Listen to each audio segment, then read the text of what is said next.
함께 보실 하나님의 말씀은 열왕기하 2장 14절로 22절까지 말씀입니다. 열왕기하 2장 14절부터 22절까지 말씀을 교독하도록 하겠습니다. 엘리야의 몸에서 떨어진 그의 겉옷을 가지고 물을 치며 이르되 엘리야의 하나님 여호와는 어디 계시나이까 하고 그도 물을 치매 물이 이리저리 갈라지고 엘리사가 건너니라. 현 여리고에 있는 엘리야의 성령이 하시는 역사가 엘리야를 머물렀다고 가서 그에게로 나아가 땅에 엎드려 그에게 이르되 당신의 종들에게 용감한 사람 50명이 있으니 청하건대 그들이 가서 당신의 주인을 찾게 하소서. 염려하건대 여호와의 성령이 그를 들고 가다가 어느 산에나 어느 골짜기에 던지셨을까 하나이다 하니라. 엘리사가 이르되 보내지 말라 하나 내려앉으라. 그들이 50명을 보냈더니 찾되 발견하지 못하고 엘리사가 여리고에 머무는 중에 무리가 그에게 돌아오니 엘리사가 그들에게 이르되 내가 가지 말라고 너희에게 이르지 아니하였느냐 하였더라.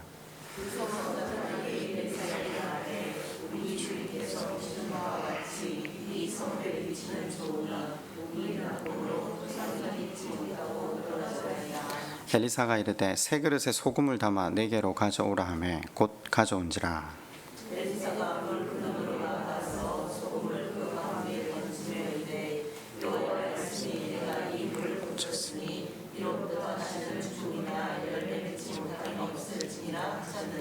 함께 봅니다. 그 물이 엘리사가 한 말과 같이 고쳐져서 오늘에 이르렀더라. 아멘.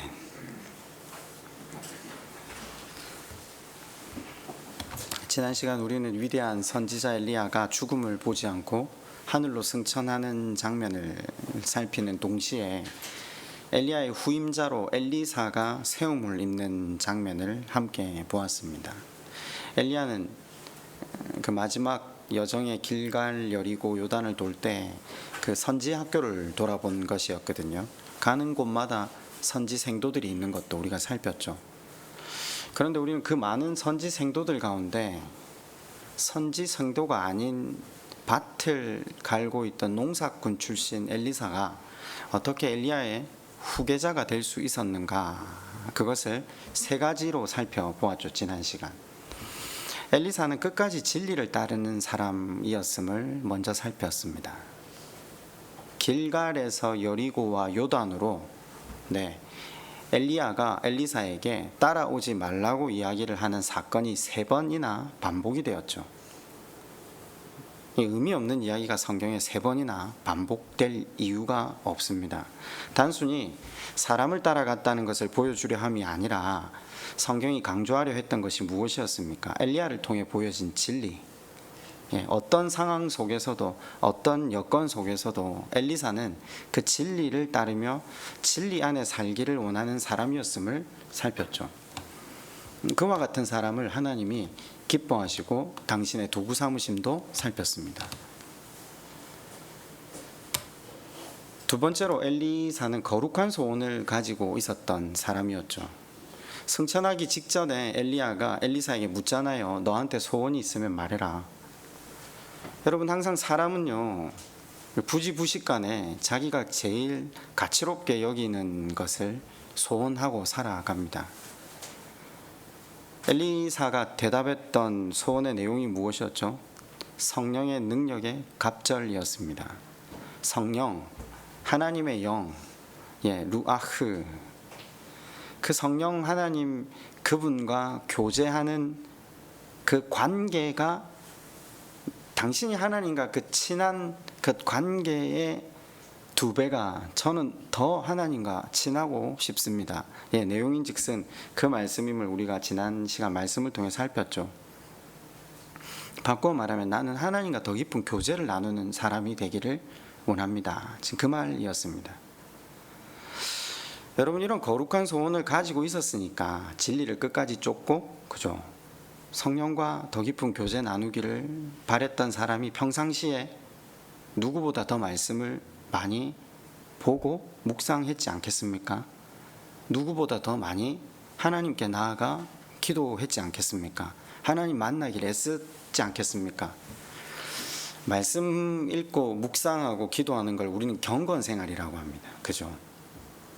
율법주의가 아니라 하나님을 만나기 위해 애쓰는 이 삶이야말로 하나님이 얼마나 기뻐하시는가 이런 수준이 아니라 행복해 하시는가. 네. 하나님이 행복해 하시면 하나님이 사람을 얼마나 복되게 하시는가. 그것도 동시에 살펴볼 수 있죠. 뭘 해드리고 잘해드리고 잘하는 게 목적이 아니라, 그렇죠, 만나길 애쓰는 것, 그걸 하나님이 가장 기뻐하신다는 것을 성경을 통해 살펴볼 수 있었습니다. 세 번째로 엘리사는 자기가 입고 있던 옷을 벗어 찢었다라고 했습니다. 구약 성경에서 옷이 의미하는 바가 무엇이었습니까? 옷은 대부분 그 사람 전부를 담고 있는 삶 전부를 이야기하기 마련이거든요. 그냥 벗은 게 아니라 다시 입을 수 없도록 둘로 찢었다. 자기의 삶을, 옛 사람을 스스로 벗어버린 것으로 우리가 지난 시간 말씀을 살폈죠. 예수님을 주님으로 영접할 때 예수님이 구원을 받으려면 너희가 무엇하고 무엇해야 된다라고 신약 성경에 제일 먼저 말씀하십니까? 회개하고 세례를 받으라 하잖아요. 회개한 사람들이 더불어 세례를 받을 때, 제가 세례를 여러 번 설명을 했지만 이런 표현을 한번 한 적이 있는데, 세례하면 이제 떠올리실 게 내가 누구의 수하의 사람인가를 고백하는 거라고 했습니다. 내가 옛 삶을 접어놓고 옛 삶을 벗어 던지고 이제 하나님의 사람답게 살아가겠다는 결단과 고백 아닙니까? 지금 이 옷이 의미하는 바가 그러함이라고 우리가 지난 시간 말씀을 곰곰하게 살폈죠. 결국 신앙이 성숙해 간다는 건요, 옛 삶을 벗어 버린다. 조금 더 깊이 이야기해 보면 어제로 되돌아가지 않는 것을 이야기합니다. 어제를 벗어 버리는 거죠. 근데 아시다시피 얼마나 많은 사람들이 어제를 벗어 버린다고 하면서 어제로 회귀하는지 모릅니다. 원점으로 돌아가는 삶이 우리의 모습 아닙니까? 원점으로 돌아간다는 게 구체적으로 뭐죠? 죄로 돌아가는 거죠. 죄로 돌아가면 우리한테 남는 건 뭡니까? 죽음밖에 없다는 걸 우리는 압니다. 그래서 경건 생활을 하는 이유는요, 주님을 바라보는 이유는요, 다시 우리의 삶이 그 죄된 본 모습으로 돌아가지 않기 위해 주님의 손을 붙잡고 주님 뿌리시는 그 말씀을 우리 가운데 심으며 걸어가기를 애쓰는 거죠.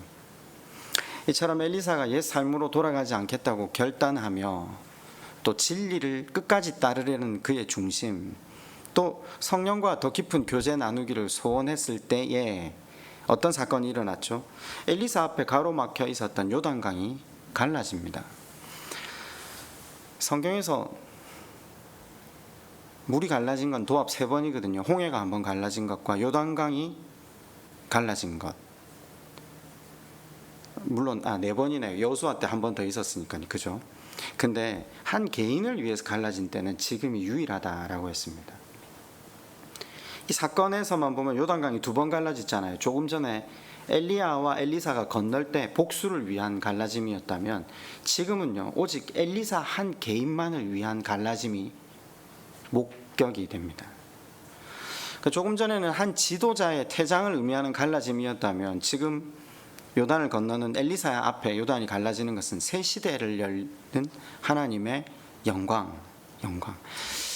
우리가 이런 본문을 읽으면 누가 더 낫고 누가 더 못해서 그런 걸 찾아보자 이런 게 아니라 이걸 보자는 거죠. 이렇게 큰 영광을 입혀주신 우리 하나님이 사랑을 낭비하시는 분이시라고 지난 시간 설명을 해드렸는데, 하나님이 얼마나 행복하셨으면, 하나님이 얼마나 기쁘셨으면 하나님께서 이렇게 당신의 사랑을 낭비하시면서까지 한 개인을 위해 요단강을 가르고 계신가? 동일합니다. 하나님을 찾는 자, 하나님을 바라보며 나아가는 자. 한 해가 마무리되어가는 12월 수요일에도 변함없이 하나님 만나기를 갈망하셔서 예배 자리로 나오신 여러분들 가운데 하나님께서 나누어 주시는 복이 넘치기를 주님의 이름으로 축원드립니다. 동일하게 엘리사에게 영광을 입혀 주셨듯이 우리가 하나님 바라보며 나아갈 때 우리 가운데도 하나님께서 영광의 옷을 입혀 주신다고 약속하고 계시니까요. 이제 교독한 본문 바로 그 이후에 세 가지 사건이 나오는데 오늘은 두 가지를 살피려고 해요. 첫 번째 사건은요, 선지 생도들, 남아있던 선지 생도들에 일어난 일입니다. 그리고 두 번째는 엘리사가 여리고의 쓴물을 단물로 바꾼 사건. 마지막에는 이제 다음 시간 살펴볼 건 그 엘리사가 자기를 놀리던 청년들을 저주한 사건. 참 마지막 사건은 다음 시간 또 살펴볼 거지만 지금 이렇게 옛 삶을 벗어 던지겠다, 그죠? 진리를 쫓고 하나님과 더 깊은 교제로 나아가기를 애썼던 엘리사지만 잠시 사람을 바라보고 세상을 바라보면 다시 원점으로 돌아가고 있음을 우리는 살필 수 있죠. 결국 보세요, 누가 더 낫고 누가 더 못하냐 이걸 이야기해서는 인생은 원래 답이 없습니다. 다들 똑같습니다.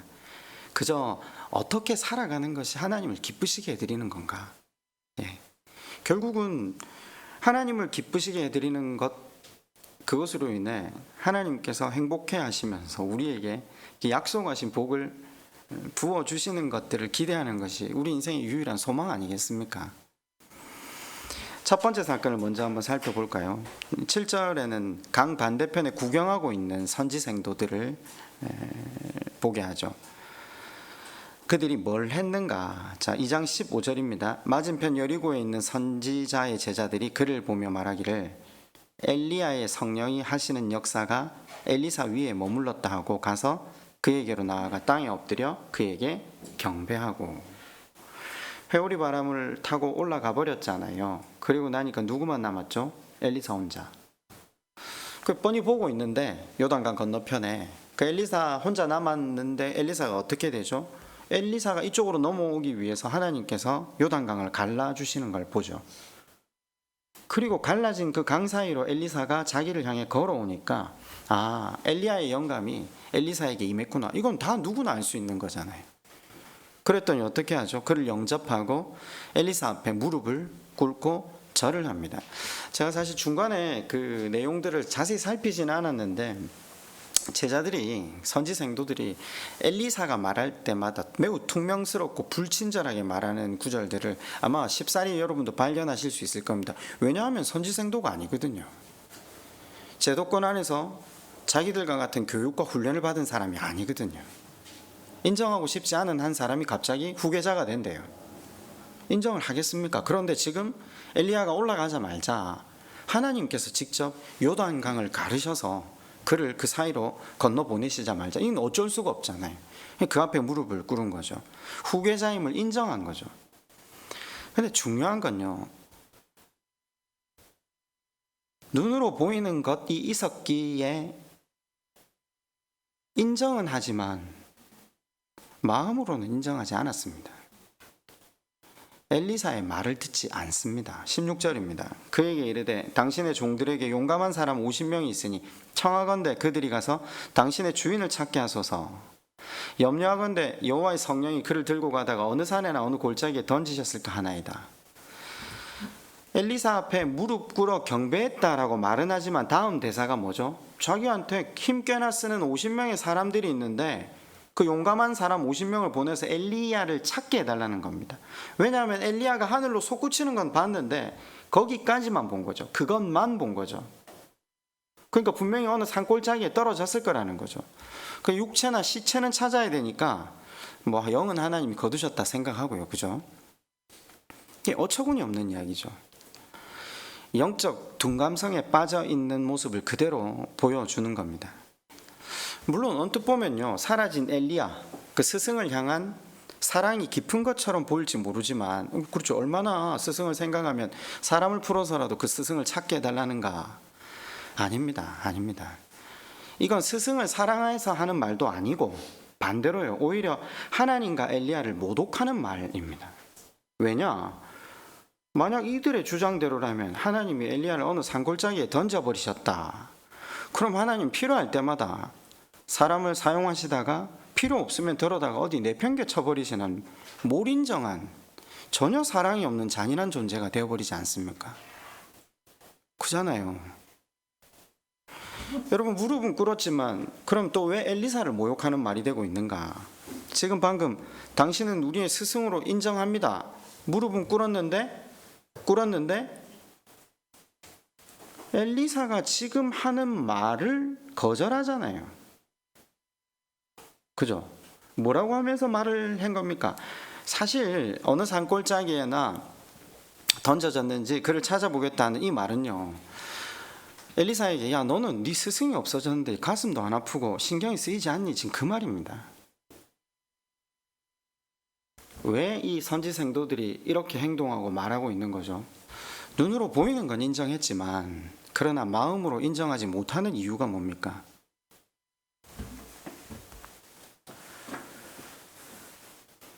결국은 그들은 엘리사가 본 것을 못 봤기 때문입니다. 영적 둔감성에 빠져서 엘리사가 본 걸 그들이 보지 못했다는 겁니다.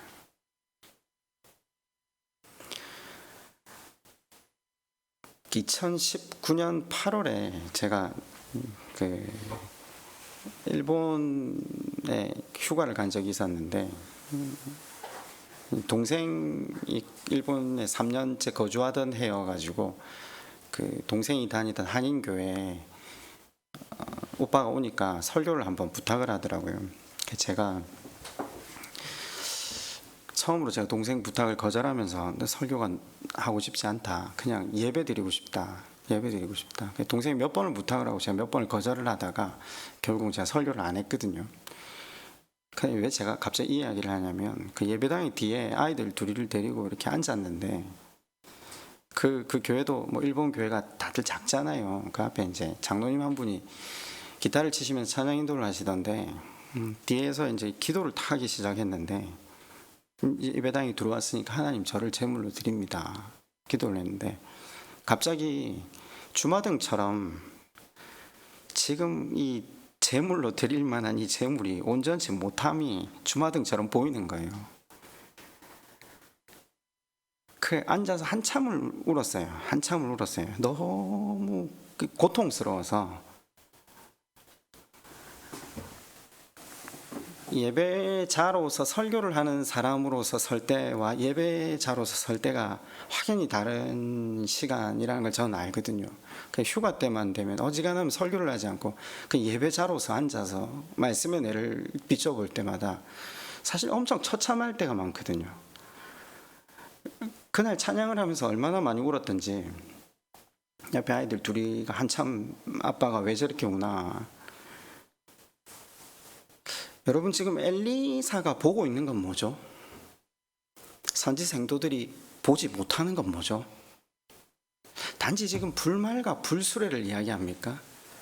불말과 불수레를 보려면 어떤 삶을 살아야 합니까? 말씀 앞에서 하나님과 교제하는 삶을 살아야 되겠죠. 그래야 하나님 하시는 일의 진의를 볼 수 있잖아요. 하나님과 교제하고 교통하는 삶이 없다면 하나님이 하시는 일의 본질을 과연 깨닫고 살 수 있겠습니까? 그러니 이 선지 생도들은 입술로는 우리가 보았습니다, 그리고 마치 순종할 것처럼 그 앞에 무릎을 꿇고 경배는 했지만 본질적으로는 마음은 온전히 순종하지 못한 겁니다. 이들이 이 한 번의 문제로 하나님께 선택받지 못한 건 아니겠죠. 여러분, 이스라엘 백성이 왜 망했죠? 왜 이스라엘 백성이 광야에서 망합니까? 입술의 고백과 행동이 달랐기 때문입니다. 그래서 인격적인 하나님께서 오래 참으셨지만 아주 참으시진 않았잖아요. 성경이 반복해서 말하고 있는 것 중에 문제는 이겁니다. 만냥 탕감받은 사람을 그 비유를 통해서 우리에게 보여주시려는 게 뭐죠? 입술의 고백과 행동이 다르다는 겁니다. 하나님 앞에 나와서 내가 죄인입니다, 말은 합니다. 말은 하는데 죄인들을 보면요, 같은 죄인으로서 하나님 앞에 자복하며 무릎 꿇고 나가는 것이 아니라 비판하고 정죄하죠. 그리고 정작 자기를 또 누군가가 죄인으로 대하면요, 분노합니다. 말과 행동이 다른 거죠. 결국 누가복음에 나오는 탕자의 비유가 이 죄의 속성이 참 처참하구나. 여러분, 결국 보아야 할 걸 보지 못하는 사람의 특징이 무엇입니까? 오늘 설교 제목이 바로 이겁니다. 보아야 할 걸 보지 못하는 사람의 특징이 무엇인지 압니까? 16절 하반절에 엘리사가 말합니다. 보내지 말라. 왜 보내지 말라고 하죠? 엘리사는 보았거든요. 회오리 바람에 쓸려 올라간 게 아니라 하나님께서 불말과 불병거를 보내셔서 그를 데려가셨다라는 거죠. 그러니까 그렇게 할 필요가 없다. 만류하죠. 만류할 때 17절 무리가 그로 부끄러워하도록 강청하매. 엘리사를 지도자로 인정해놓고도 그 앞에 무릎 꿇었음에도 불구하고 엘리사의 말은 듣지 않습니다. 자신들의 뜻을 강청시켜 관철시킵니다. 여기 강청하다의 말의 뜻은 민망할 정도로 고집을 꺾지 않는 것을 이야기합니다. 그 옛날엔 이게 안 보이다가 갑자기 이 본문 앞에서 가만히 멈추고 예수 그리스도를 주인으로 모신 우리, 말은 주인이라고 늘 경배하고 걸어가지만 주님의 말씀을 따르기보다는 끊임없이 주님에게 나의 것을 강청하고 정말 성가시고 민망할 정도로 내 것을 고집하고 있는 내 모습. 엘리사가 민망할 정도로 강청하니까 그러면 사람을 보내봐라 이렇게 하죠. 왜요? 왜 쓸데없는 짓을 하게 허락을 하죠? 쓸데없는 짓을 자기가 직접 해본 다음에야 이게 쓸데가 없구나 느끼는 사람에게는요, 그 길 이외에는 다른 길이 없는 겁니다. 옳은 길을 제시해 줌에도 불구하고 내가 그 말을 듣지 않고 이게 옳은지 안 옳은지 끝까지 가본 다음에야 내가 판정 내리겠다 하는 사람에게는 방법이 뭡니까? 가봐라 하는 겁니다. 저는 그 청년부하고 자주 나눔할 때 제가 이 비유를 참 많이 들거든요. 나는 갔다. 난 교회에서 형님들이 이야기하고 선배들이 이야기하고 목사님 이야기할 때 듣기 싫어서 교회도 나왔고 집에서도 이야기하니까 집에서도 나갔다. 내가 할 길 내가 원하는 대로 끝까지 간다. 내 청년들한테 그런 얘기를 했거든요. 어차피 내가 이야기를 하고 설교를 해도 너희들 갈 거 아니냐. 그럼 이제 목사님은 왜 안 가냐. 나는 이제 너희들이 보지 못하는 걸 보고 있다. 나는 반복된 실수와 반복된 죄악을 반복적으로 용서하시는 하나님 앞에 이제는 더 이상 뻔뻔하게 낯을 못 들겠다. 근데 내가 어차피 가보지 말라고 해도 너희 갈 거 아니냐. 가라. 갔다가 끝에서 다 타고 다시 돌아온다. 그때는 반드시 돌아온다. 돌아오기만 하면 된다. 누가복음에 나오는 탕자 비유도 내나 그거고요. 요나가 다시스로 가겠대요. 가다가 뱀 이창에 떨어지고 폭풍을 만나고 죽을 상황에 던져져야 이게 아니구나 깨닫거든요. 근데 사람이 참 재밌는 게요, 그런 죽음의 지옥과 같은 상황을 경험해도 다시 회복되면 또다시 가요. 그렇죠. 이게 인생의 반복이거든요. 이 반복을 줄이는 게 결국은 성숙입니다. 하나님이 허락하셔서 하나님께 문제가 있습니까? 아니요. 인간이 그만큼 즐기다는 겁니다. 영적 둔감성에 빠져 사는 인간들은요, 끊임없이 자기 생각이 자기 인생의 이정표가 되고 지표가 됩니다. 우리는 어떻습니까?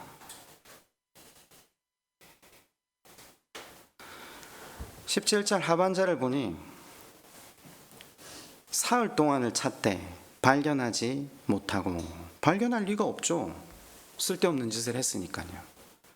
엘리사가 여리고에 머무는 중에 무리가 그에게 돌아오니 엘리사가 그들에게 이르되 내가 가지 말라고 너희에게 이르지 아니하였느냐 하였더라. 질책했다는 거죠.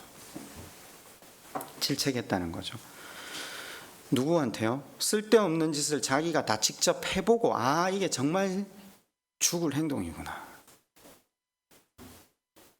이걸 이제 안 사람이 누구라고요? 구경만 하던 생도들, 보아야 할 것을 보지 못하던 사람들은 하나님이 뭘 하시든 내 갈 길 갑니다. 여러분, 엘리사는 엘리야를 죽도록 따라갔잖아요. 그런데 이들 역시도 그 현장에 함께 있었는데도 불구하고 보아야 할 것을 보지 못하니까 믿지를 못합니다. 하나님을 신뢰하지 못한 거죠. 말씀을 믿고 하나님을 신뢰해서 순종하지 못할 때 그 인생이 이처럼 의미 없는 날로 허망하게 소진되어 버림도 우리는 살필 수 있습니다. 사실 하나님을 믿기만 하면요, 하나님을 신뢰하기만 하면요, 네, 그렇죠. 하나님과 바른 관계를 맺기만 하면 모든 문제를 굉장히 명쾌하게 풀 수 있거든요. 그런데 믿지 못하고 구경만 하고, 아니 실은 그런 거죠. 말씀이 우리를 비춰도 우리가 우리 자신을 대면하고 하나님 앞에 나아가지 못하는 까닭은 결국은 우리가 우리 욕망을 향해서 달리고 있기 때문이라고 말씀을 여러 번 드렸잖아요. 아니면 자기 안에 함몰되어 있거나. 그래서 결국은 하나님을 믿기 위해서 그를 바라보는 것이 아니라 구경하는 거죠. 구경하는 사람들의 인생은 자꾸 꼬여가고 탕진되어 간다는 것을 봅니다. 여러분이 유명한 논제가 있는데 닭이 먼저입니까? 달걀이 먼저입니까? 세상 사람들은 해답이 없다고 밤을 새워도 답을 못 찾는다고 이야기하죠. 답이 없습니까? 아니, 하나님을 믿는 자로서 성경을 보면 너무 명명백백하게 답이 나와 있잖아요. 하나님은 달걀을 먼저 안 만드셨어요. 육축을 먼저 만드셨다고 분명히 성경에 기록이 되어 있어요. 그잖아요. 짐승의 알을 만드셨다 기록되어 있지 않습니까? 성경만 보면 명쾌하게 모든 답이 나옵니다. 하나님, 내가 왜 병들었습니까? 하나님을 보면 해답이 나옵니다. 지금 내가 병들어야 되기 때문입니다. 내가 하는 일이 왜 꼬였습니까? 하나님을 보면 간단합니다. 그 일은 되면 안 된다는 겁니다. 하나님, 왜 내 남편은 이렇습니까? 왜 나한테 이런 자식을 주셨습니까? 해답은 간단합니다. 그 남편, 그 아내, 그 자식이 아니면 내가 절대로 하나님 나라를 이룰 수 없으니까. 정말 하나님을 믿는 자로서 하나님을 바라보며 하나님을 신뢰하며 하나님을 의지하면요, 해답을 얻기가 명쾌해지거든요. 그리고 매일매일을 그분에게 기대어 누리는 삶을 살 수 있는데, 주신 말씀 앞에 나를 보지도, 보아야 할 것을 보지도, 그리고 하나님을 구경만 하면요, 결국 계속 닭이 먼저냐 달걀이 먼저냐, 인생을 의미 없이 탕진시키고 꼬인 인생으로 자기가 만들어 가고 있는 건 아닌지 우리가 자성을 해보아야 될 문제라는 거죠. 하나님을 구경하고 감상하려고만 하면요, 결국 수십 년을 살아도 그건 허망한 인생이 되고 만다라는 것을 성경이 우리에게 보여주고 있는 겁니다. 계속해서 두 번째 사건을 살펴봅시다. 19절입니다. 그 성읍 사람들이 엘리사에게 말하되 우리 주인께서 보시는 바와 같이 이 성읍의 위치는 좋으나 물이 나쁨으로 토산이 익지 못하고 떨어지나이다. 여리고 성이거든요. 여리고 성은 아름다운 곳인데 물이 좋지 않다 했는데, 그래서 소산이 익지 못하고 떨어진다, 이게 히브리어로는 좀 다르게 기록이 되어 있습니다. 이 표준 세번역과 공동 세번역은 과일과 토산이 떨어진다 이렇게 안 해놨고요, 직접적으로 표현을 해놨는데 뭐라고 해놨냐면 이 고장에서는 물이 나빠서 자식을 낳을 수가 없습니다 이렇게 해뒀습니다. 히브리어 원문은 그걸 그냥 직접 번역해 둔 거죠. 무슨 말이냐, 물이 나쁘니까 토지 소산이 많이 없고 먹을 것이 넉넉하지 못하다 보니 임산부들이 아이를 가져도 유산을 반복할 만큼 소산이 부족하다, 지금 이 이야기를 표현하고 있는데, 그래서 20절에 보면요, 엘리사가 이르되 새 그릇에 소금을 담아 내게로 가져오라 하매 곧 가져온지라.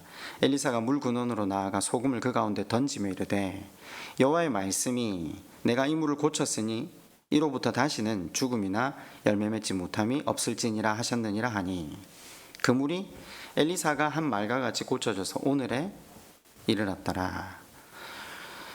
엘리사가 그릇에 소금을 담아 물에 던집니다.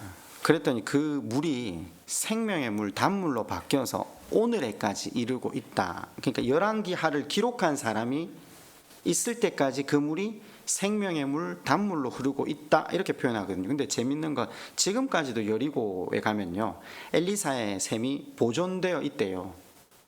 그리고 지금도 가장 좋은 물이고, 현재 이스라엘 내에서 여리고 지방에서 생산되는 과일이 제일 좋은 과일이라고, 그 이적으로 인해 역사가 바뀐 거죠. 우린 지금 이 이적을 보면서 성경에 나오는 이적은 메시지를 분명히 함유하고 있습니다. 분명한 메시지를 담고 있을 때에만 이적을 베푸신다는 걸 기억해야 됩니다. 뭘 기억해라는 거죠? 지금 이걸 뭘 기억해야 되는 거죠? 쓴물은 절대 그 스스로는 단물로 바뀌지 않는다라는 걸 보여주려고 하는 겁니다. 예. 마침 참 다행인 게 지난주 수요일날 이정용 목사님도 이 본문을 지금 앞에 마라의 쓴물을 설교하셨고, 저는 주일날 돌밭, 길가밭, 가시덤불밭, 무화과 나무가 심겨진 포도원 밭은, 나무는 밭은 그 스스로는 결코 옥토가 되지 않는다라는 걸 설명을 드렸습니다. 쓴물은 가만히 내버려두면 언제까지나 쓴물일 수밖에 없다는 겁니다. 이게 무슨 말입니까? 결국은 소금이라고 하는 건 외부의 것을 던짐으로 단물로 바뀌었다는 걸 우리에게 전하려고 하는 겁니다. 지난주 수요일 날은 이렇게 설교를 들었잖아요. 이스라엘 백성들이 사흘 동안 수르 광야를 걷다가 물 한 방울 못 먹었거든요. 그러다가 3일 만에 만난 곳이 마라입니다. 근데 마라의 샘물은 마실 수 있는 물이 아니었거든요. 쓴물이었거든요. 근데 가만히 내버려 두니까 그 물이 단물이 됩니까? 아닙니다. 어떻게 하죠? 모세가 나뭇가지를 꺾어서 외부의 것이 투입되었더니 비로소 단물로 바뀌어졌다고 성경이 기록합니다. 그럼 똑같잖아요, 비유가. 이 비유를 통해서 성경이 우리에게 주려는 교훈이 똑같습니다. 길가밭, 돌밭, 가시덤불밭, 이게 다 뭘 의미하죠? 우리 인생을 의미하죠. 쓴 인생은 절대 그 스스로 달아지지 않습니다. 바뀌지 않습니다. 쓴 인생을 가진 자가 노력한다고 애쓴다고 인생이 달라집니까? 아니요. 외부로부터 무언가가 주어져야 합니다. 그래야 비로소 단물이 된다. 생명의 물이 된다. 마라의 쓴물을 달게 한 모세가 던진 나뭇가지가 의미하는 게 뭐죠? 지금 엘리사가 그 모세 던지고 있는 이 소금이 의미하는 게 뭐죠? 이게 저는 지금 알레고리카라는 설교를 하려고 하는 게 아닙니다. 만약에 설교를 앞에 걸 안 들었다면 이게 어떻게 그런 해석이 나올 수 있지 하지만 이 예수 그리스도를 상징하고 있는 겁니다. 제가 지난 시간 한번 말씀을 드렸잖아요. 포도원 지기가 그대로 두십시오. 제가 땅을 얻고 제가 거름이 되겠습니다.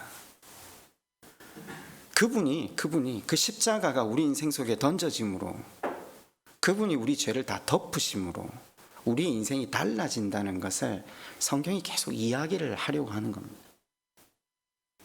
그러면 여리고 샘에 던져진 소금, 마라에 던져진 나뭇가지가 의미하는 게 예수 그리스도, 우리에게는 뭡니까? 말씀이죠. 복음, 말씀이죠. 말씀이 우리 인생 가운데 던져질 때 결국 우리 인생이 생명의 물, 단물이 될 수 있다 아닙니까?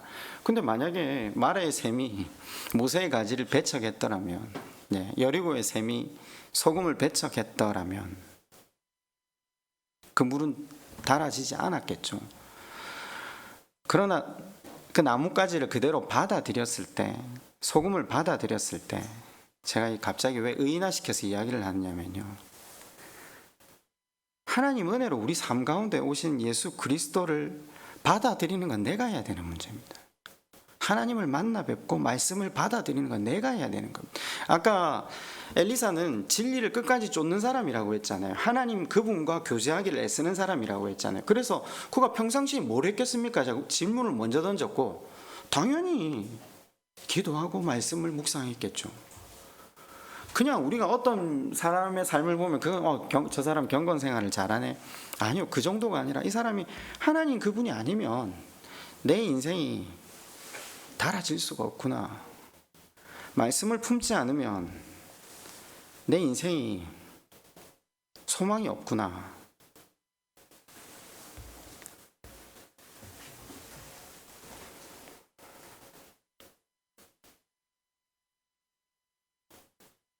여러분은 어떠신지 모르겠지만 저는 아이들을 이렇게 기르면서 그 아이들의 모습 속에서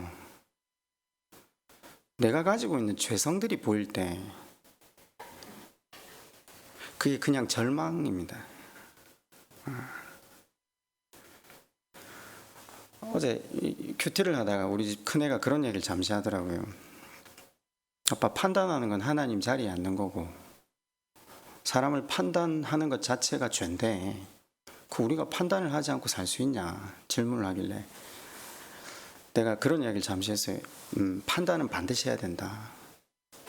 그래야 그 방향으로 가지 않는 것이 좋다는 걸 깨닫고 안 가기 때문이고, 그러나 판단하는 것을 비판하고 정죄하는 것을 하지 않아야 하는 거지 판단 자체를 하는 것이 틀린 건 아니다.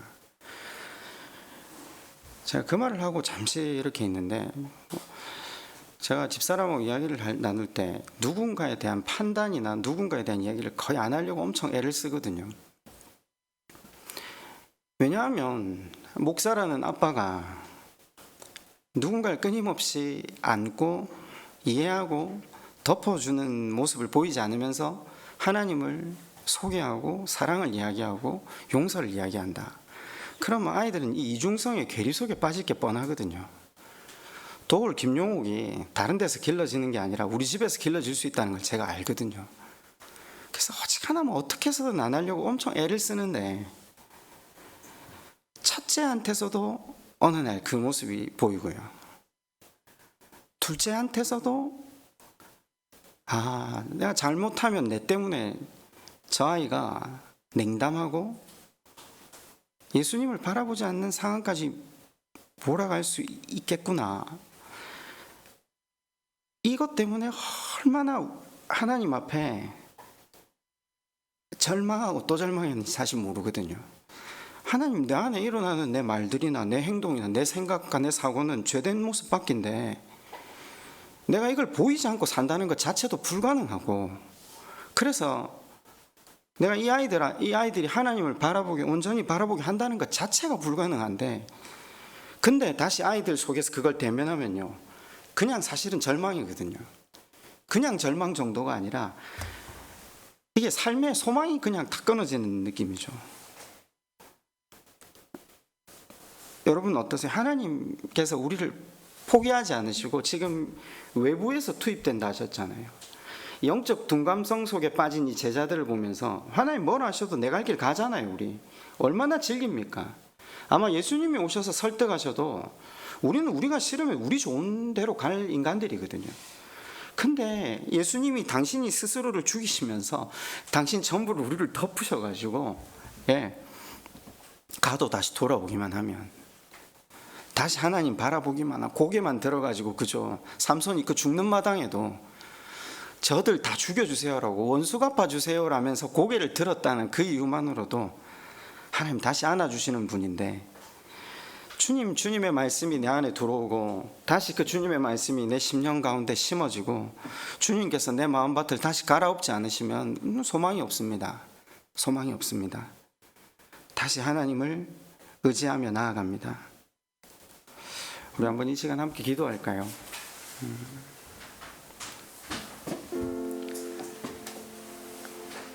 우리는 우리의 심령을 흔들어 깨우시는 하나님의 노력과 열심과 수고 없이는 이 질기고 질긴 우리 중심적인 이 인생들은 다시 우리의 길 갈 게 뻔하거든요. 그래서 다시 우리 가운데 일해 주실 우리 하나님을 기대하며 이 시간 한번 기도했으면 좋겠습니다. 우리를 놓지 말아 달라고, 우리 인생이 낭비되는 허망함의 반복을 살아가지 않게 해달라고, 주님의 말씀을 우리 심령 가운데 심어달라고, 성령 하나님 조명하셔서 내가 보아야 할 것을 보는 복 누리게 해달라고, 우리 시간 그렇게 한번 하나님 앞에 함께 기도하겠습니다.